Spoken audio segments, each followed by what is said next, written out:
የሰውነት ውጤት የአእምሮ ዘር ብቅለት ነው።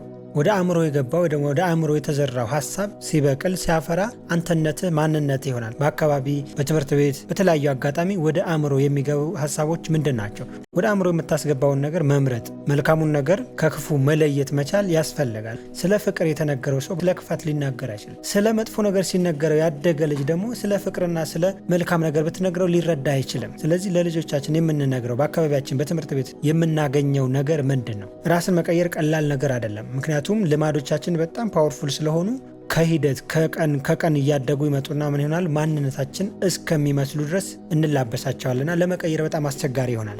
የምንሰማቸው ነገሮች በአካባቢያችን ወደ አእምሯችን የሚገቡ ነገሮች ምንድን ናቸው? የምርም ራሳችን እንድንለውጥ የሚያደርጉን መልካም ነገር እንድናስብ፣ ስለ ፍቅር እንድናስብ፣ የተሻለ ነገር እንድናስብ የሚያደርጉን ነገሮች ናቸው የሚለውን ነገር ማየት መቻል አለብን። ስለዚህ ለልጆቻችን የምንነግረውን ነገር መጠንቀቅ መቻል አለብን።